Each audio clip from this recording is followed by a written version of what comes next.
ICC যদি বাংলাদেশকে বিশ্বকাপের আয়োজক করে তবে ভারতের বিপক্ষে খেলবে পাকিস্তান। বাংলাদেশকে বিশ্বকাপের আয়োজক করতে হবে, বিশ্বকাপ না খেললেও অংশগ্রহণ করলে যে টাকা পেত তা দিতে হবে, সাথে ক্ষতিপূরণও দিতে হবে। এই তিন শর্ত পূরণ করলেই বিশ্বকাপে ভারতের বিপক্ষে খেলবে পাকিস্তান।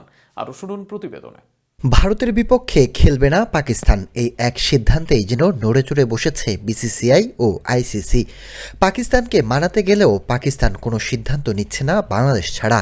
ডেকেছিলেন বুলবুলকেও, আর সেখানে বাংলাদেশের পক্ষে তিন শর্ত পূরণ করলেই ভারতের বিপক্ষে খেলবে পাকিস্তান।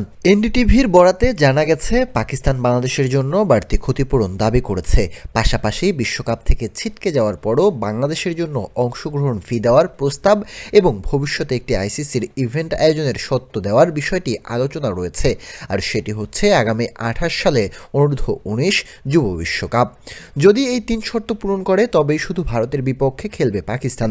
সূত্র আরও জানিয়েছে, পিসিবির কয়েকজন কর্মকর্তা আগামী 15 ফেব্রুয়ারি কলম্বোতে ভারতের বিপক্ষে ম্যাচ খেলতে সম্মত হলেও বোর্ড চেয়ারম্যান মোহসিন নাকভি এখনও কঠোর অবস্থান রয়েছেন।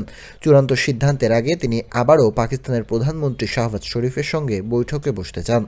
তবে ভারতের হিন্দুস্তান টাইমস ও টেলিকম এশিয়া স্পোর্টসের প্রতিবেদনে বলা হয়েছে, ভারত ম্যাচ বয়কটের সিদ্ধান্ত থেকে সরে আসার শর্ত হিসাবে আইসিসির কাছে নিজেদের জন্য তিনটি দাবি উত্থাপন করেছে পাকিস্তান ক্রিকেট বোর্ড। প্রথমত, আইসিসি থেকে পাকিস্তান যে লাভ্যাংশ পায় তা উল্লেখযোগ্যভাবে বাড়ানোর দাবি জানানো হয়েছে। বর্তমান আর্থিক বন্টনে পিসিবি সন্তুষ্ট নয় এবং আরও বেশি অংশ চায় তারা। দ্বিতীয়ত, ভারত পাকিস্তান দ্বিপাক্ষিক সিরিজ পুনরায় চালুর দাবি তুলেছে পিসিবি। 2013 সালের পর থেকে ভারতের অনাগ্রহে দুই দেশের মধ্যে কোনো দ্বিপাক্ষিক সিরিজ হয়নি, যা পরিবর্তনের উপর জোর দিচ্ছে পাকিস্তান। তৃতীয় সূত্রটি আচরণগত বিষয়। 2025 এশিয়া কাপে ভারতীয় ক্রিকেটারদের সঙ্গে পাকিস্তানি খেলোয়াড়দের সৌজন্যমূলক আচরণ না হওয়াকে নেতিবাচকভাবে দেখছে পিসিবি এবং ভবিষ্যতে এমন পরিস্থিতি আর দেখতে চায় না বলে জানিয়েছে তারা।